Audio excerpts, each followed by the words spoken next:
Years ago, we created a document for a large aerospace organization. That's all I'm going to say right now. Some of you might know what I'm talking about.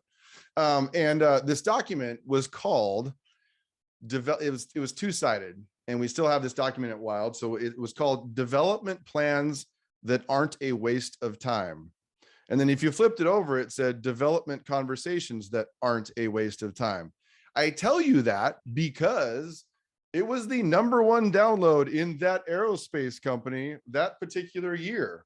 We were like, okay, we need to use that kind of language more often. Like, what is it about development plans that aren't a waste of time, which immediately calls out, right, that most of us think most of them are a waste of time. So it's like, so anybody that says like, oh, that's intriguing, could I do something that did not feel like that? Now, I want to give you, we call it, it's a little toned down now because our document is called, that's this version of this that we created there it's called Development Plans That Matter. Probably not quite as engaging, but it's the same list of questions, and it's a bunch of questions. And I want to read you a couple of them this is development plan. So imagine that you have a development plan that you're going to have a conversation with your manager about, not a performance plan, but how you're going to learn and grow, right? And I wanted to read you a couple of the questions that are a part of it. This is the development plans, not the conversations part. If you, on one side, it's development plans that matter. One of them is this, and you would answer this as you're the person thinking about your own development plan in your business or your organization. Number one question is this: I get excited when I look at my development plan for this coming year. Yes or no? Okay, so that's a big ask that you actually would get excited about it, right? You know, I mean, it's like, but that's one of the qualifications. It's like, this should be something that excites you in some way or another.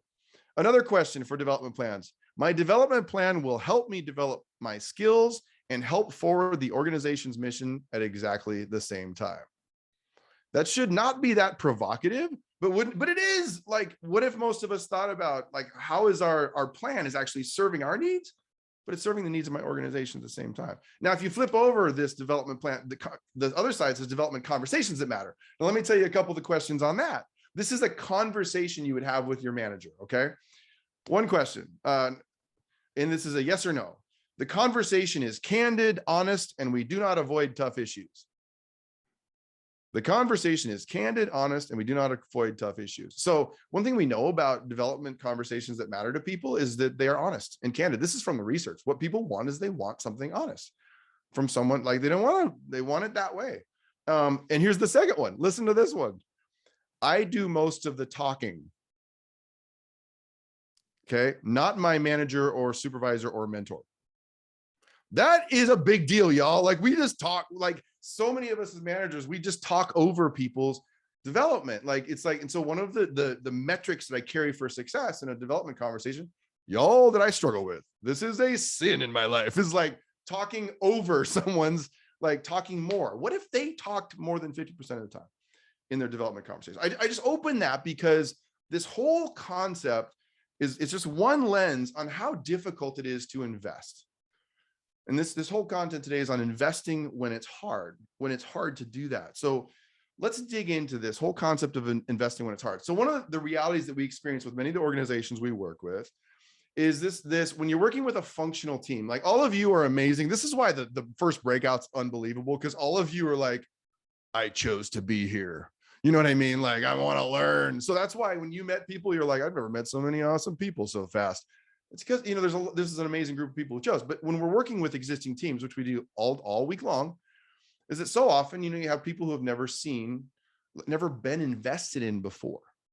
They've never experienced a CEO that actually put a development process in their hands that was going to fully be about them. Like, it wasn't going to be about looking at them. It was going to be about looking with them and inviting them into their own development and maintaining confidentiality so they could be honest in the process and bring up things that are important to them that they're ready to talk about, and not have to talk about things that they're not ready, that aren't fully baked yet. So one of the things we experience, though, when you work with a team is this reality that there are many people in organizations where, what do I do with this person who's difficult, not willing to learn?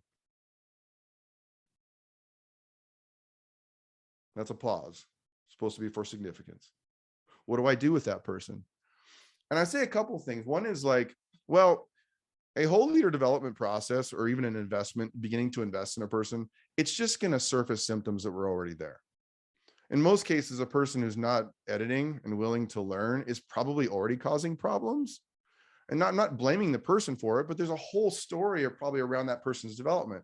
And I would also suggest this, that in many cases, what we've found is that maybe 70 to 80% of the time, it's because that person hasn't been invited into a process where they actually are being seen and invested in before. And so it takes some time to work through that. The second thing is this, that sometimes it seems like the investment isn't received, and we don't know the value we're adding until far, far after.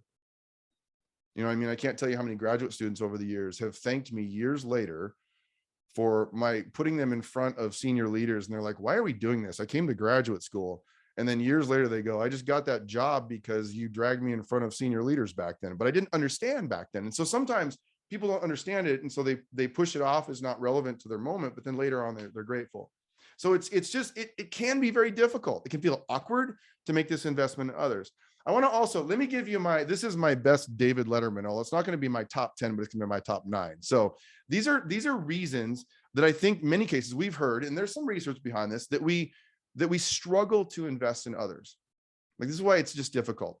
My number one thing, we get scared off the first time someone resists. I can't tell you how many powerful leaders, like really amazing leaders, are scared off as soon as someone, or human resource leaders who will say, like, someone gives them feedback, they didn't like it, and then it feels like everyone is saying that. But so we get scared off for making that investment and moving into that awkward space of like, we're going to talk about you, you know, is one reason. The second thing is this: we're really busy. The first thing, there's actually some research on this that from years and years ago, the first thing to get cut when we lose margin, financial or otherwise, is typically things around employee and leader development. Like we trim that stuff off very quickly. And I would also say this at a more personal level: being busy does not make any of us very interesting. Do you know what I'm saying? It's like my friend who he talks about with his wife about how little he sleeps at night. And she always says, we laugh about this, she always says, she goes, no one cares. You know what I mean? Like, we're all busy. No one cares. Like, I don't think that's true, but we're all feeling it. Another thing is this concept, this thing in our brain that's kind of a misconception, that technical problems are not people problems. Wild leaders, and I've been an organizational consultant and business leader in this space for 25 years. Like, almost everything that people are dealing with comes down to a psychological issue, the invisible stuff that's affecting the technical things. But you know how this is. A lot of times in business, there's this lie out there that it's not about those, it's not about that. We don't get called because someone's software broke down. We get called every day because of the invisible stuff that happens, and they're connected, they're related. Another thing, one thing that we struggle is because sometimes we have worked for leaders. What I wrote down is, I really couldn't care less about your life and work. Like, this reality that we've all worked for managers who just don't care. They're not in the season of being ready to care. I'm going to give them a little more grace than that. Let's be honest. I'm building my legacy. That's my next one. Let's be honest. I struggle to invest in you because I'm building my legacy. And I don't even realize how that's landing on you. I once asked a guy, Kevin, you might know who this is. It was a guy, it was kind of a mentoring voice in my life. Thought he's run a business like that's similar to what I was hoping to do. So I met with him down in Los Angeles, and I had this conversation. I said, would you be a mentoring voice in my life? And you know what he thought I was asking? He thought I was asking to run his business after he leaves it. And I was like, that's not what I asked you. Like, I'm trying to do what you did, and I want to learn from you. I wasn't. And so it made it really awkward. Like, now I'm like, so what does that look like? Another one, it's awkward to talk about performance and your development in the same conversation. I think sometimes it's difficult because we've built systems where performance management and investment in people and that development part are happening in the same space. And people ask us all the time, Daniel and me and the rest of our team, like, should we do development conversations in the space as performance conversations? And I would say absolutely yes, as long as everyone's performing well. Because it's really awkward if I report to Daniel and it's like, Daniel says, Rob, you've missed your targets 6 quarters in a row. It's just like, people are complaining, like, people don't want to work with you, whatever. And just go down this litany of this performance problem. And then at the end, Daniel goes, how do you want to learn and grow? Like, what are you excited about? It's like, it's just awkward. So the reality is that if we started the development conversation, did them better earlier, I think it does begin to integrate better because people start to see the problems before they actually come up if we were to do that better. Another thing is this, I don't understand this social media thing is my way of saying, young people, give us a break. Because the reality is this, is that sometimes I realize this as I got older and older, is you feel like you're a little bit out of touch with what's going on. And so sometimes you can feel like, do I bring something relevant anymore? And by the way, with having a 20 or 19 and 20-year-old sons, I'm reminded often of how irrelevant sometimes the way I think is. So I'm just saying, like, is that sometimes this disconnect, even in generations, can make it hard. I can't give you what you need. One of the reasons that investment conversations in a work context can be hard is because the possibility that something will come up that I don't feel like I can provide for you. And so I think that's another thing that comes up. And then finally, I didn't know I was doing it wrong because nobody told me. Most of us did not have an intentional investment modeled for us. You know what I'm saying? Some of us did, if you were fortunate to have that. But I think many of us have struggled with that because even there just wasn't a good model, or we've lacked kind of a systematic way to do that. So a couple of things to think about as we keep going forward is our investment in others cannot be a fair weather job. Seeing others better will always feel awkward at first until we make it the norm.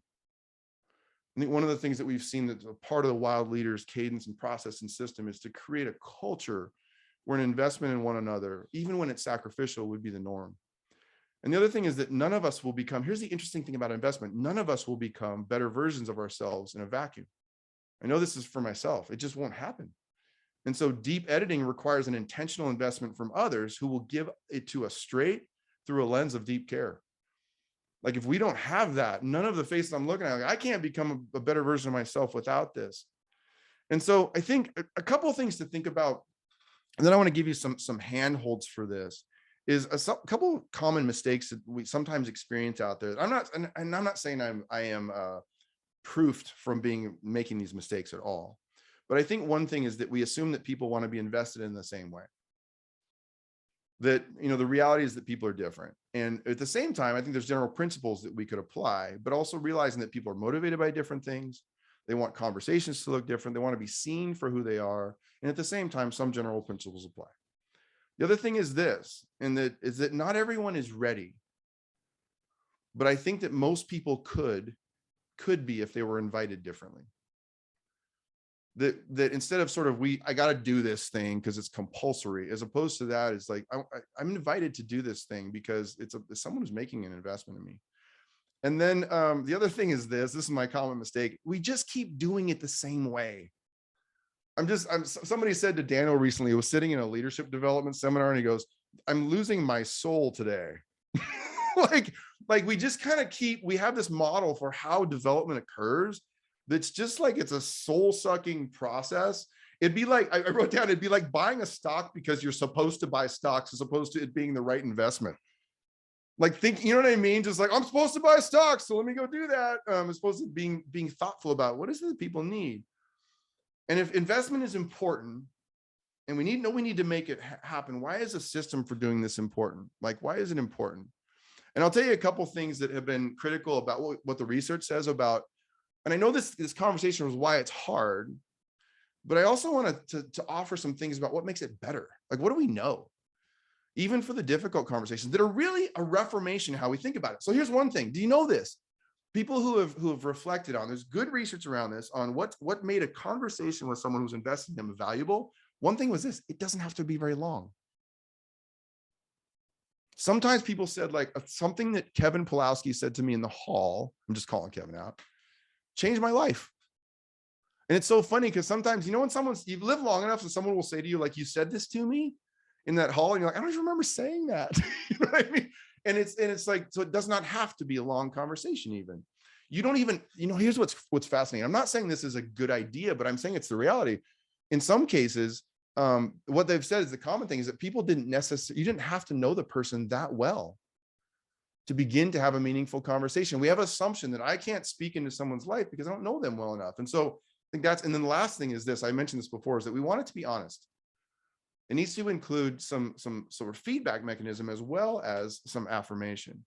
And so I want to call out something that, because we have a lot of experience with this, when the Wild Toolkit was built, I just felt I had no business, when I looked at the literature out there, no business creating a system for whole and intentional leader development that would invite conversations across multiple lanes that did not have, let me say something more clearly.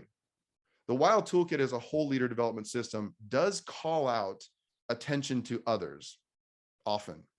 So the process is also a bit radical for some people because they've never seen a process that's not just about them, but about how they're serving others. Okay. But here's the big thing. I had no business developing a system of tools, of 10 tools, where there isn't at least one moment that is explicitly about everybody else.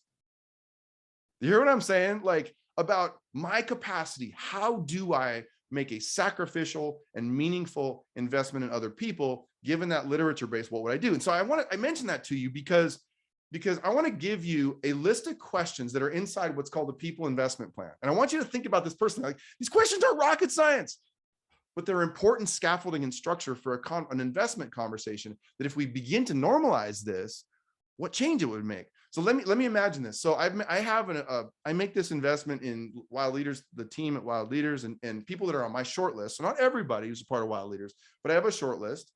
And imagine that I'm answering these questions about Claire. Okay, for just a moment. So one of the questions, these are just simple questions. And imagine it yourself having someone think about these things about you and then having a conversation with you. Okay, that's what I want you to imagine. The first question is, how frequently do Claire and I meet? Every time I answer that question, I think to myself, well, how frequently? And one of the top answers is 12 plus times a year. And I'm like, it's way over that. So it's like, how frequently do we meet? What are Claire's needs? We're not starting light, y'all. What are Claire's needs?